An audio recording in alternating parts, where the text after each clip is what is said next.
You know, I have to leave a little to the imagination. So I guess I'll start it off. Maybe a bit. I mean, Gary's not here, so I with the first pick at number 51, you guys go with Cam Smith, which was maybe a surprise to a lot of outsiders, just given the depth and talent that you have. Was that an example of best player available, and what did you see in him there? Yeah, with us, Cam's a very talented football player. We're excited to add him, and competition will always add at every position, as we talked about here. So it was the opportunity for us to, at that point in the draft, add a really talented football player that fit. And in this league, and especially the AFC, with a lot of talented quarterbacks and teams, we can never have enough corners as we experienced last year, with the rash of injuries that we dealt with. So excited to add him. He's excited to come, and so we're looking forward to working with him. Why do you think he fits well in Vic Fangio's defense? He's a talented athlete. He's versatile. He's played a lot of outside. He's played nickel, and it's just the football player and the instincts. So we're just excited. We thought he was a good fit, and where he was in the draft, we just couldn't pass on the opportunity.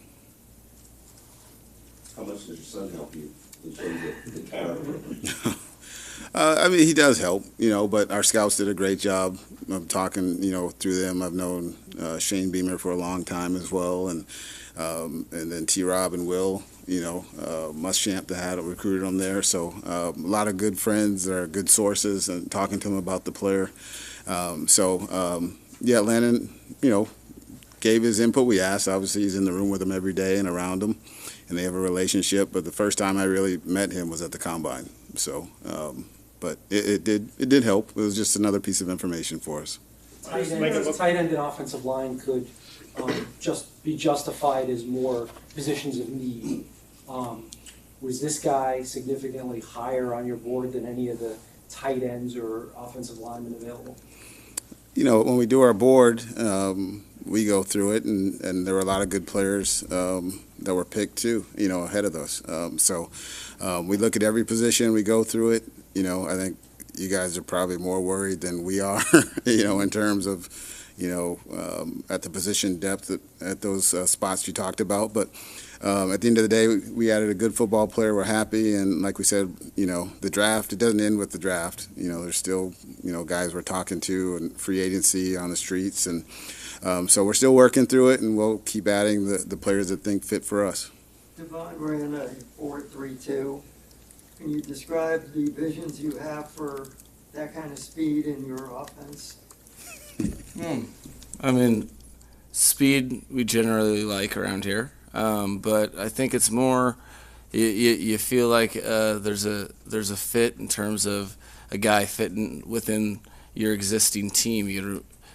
Always keep in mind that you're adding players to a team, and really think that that group in particular is all the running back group for us is very important, and you find a player that fits your skill set that you like, but also that fits within the room, because we have some other good competition in there as well. So real excited to add a player to a group, and he is fast, and Chris and I share that we do have affection for that trait. Yeah, you guys player acquisition. I'm wondering if you look at it as a continuum we know last year you added players at the trade deadline, or how do you view it? Is it ever too late to add a player? Absolutely, Chris and I are lock and step on that, where you're trying to do the best thing as your collection of people have decided that's available to you at the time. So you'd always try to position yourself and go in the draft to be able to take the best player, regardless of position. And sometimes you have depth more in other places than not, but we're not gonna take away the opportunity to have good players in our team.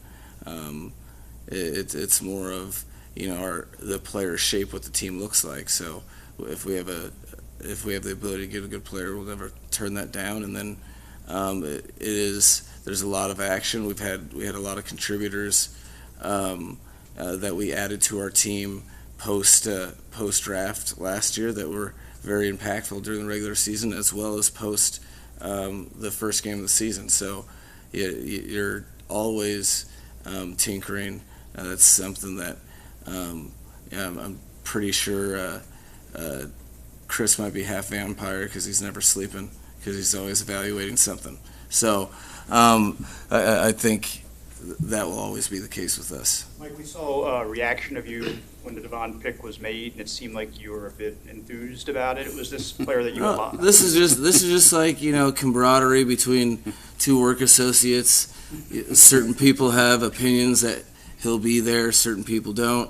And I was really excited that Chris was right, that a player was there. So, you get excited about all the players. It's just really it's down to the TV producers who decide when they catch you, because apparently, as it's become aware to me, that the first pick I was texting my wife and had my shoe on the table. So we get excited for all of our players, and that's just because of the amount of work that we all put in over an extended period of time to figure out who those players are. Just a quick follow. You didn't think you'd be there at that point? Was that the point? I mean, so really all the players that I like in general, I'm kind of a pessimist in the draft, because you want to be prepared for all specific situations, really. So I think Chris has caught on to that, and I didn't think he was going to be there, and but that happens every draft, and really, I was very hopeful for both of our selections, but wasn't totally positive they'd be there. So very excited about that opportunity we had. If you could have heard what he said, he had the room laughing, but yeah. I can't repeat it. No. It was a safe place, and then,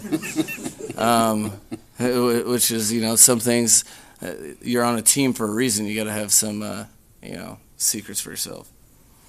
Chris, I think this is the earliest you've taken a running back since 2016, I think, with Kenyon Drake. Mm-hmm. Usually opt for seventh-round guys and late-round guys. What is it about Devin that made you kind of break your own habits here, or is it just that 4.32 speed?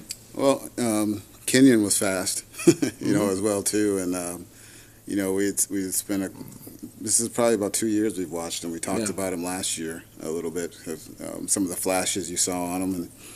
And then just watching him this year, getting to know him. We brought him in on a 30 visit, spent some time with him, and got to know him as a person.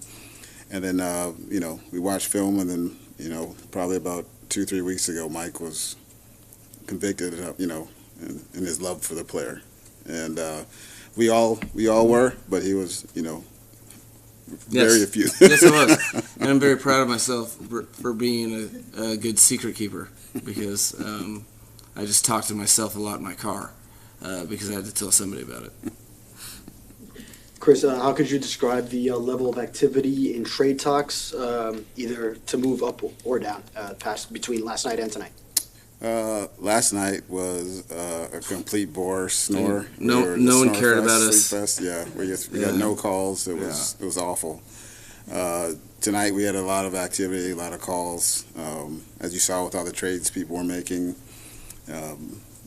Before our pick with Cam, we had some action, a lot of action, and then this pick too with Devon, we had a lot of action. Yeah. So a lot of tempting offers, but we liked the players that were there and chose to pick them. Do you prefer to draft a player at a position where that player doesn't necessarily have to step in and have the pressure of play right away? In other words, obviously with Smith, he might start, he might not. He might play outside, he might play inside, he might fill in based on injury. He might be so good he needs to start. I guess I'm saying, is that a luxury? Are the Dolphins in a position of luxury in drafting at this time? I'd say with any player we draft, there's always a transition to the NFL, as you guys have seen. There's been some players where it's quicker, and they right away you see the star, and there's other guys it takes a year or two.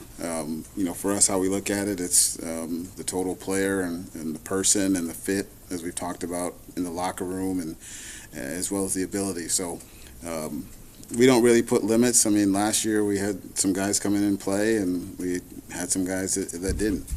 So for us, it's just developing the player, working with them. I think Mike and his coaching staff do a great job of working with the players and developing them. So for us, we just ask them, first of all, the guys love football.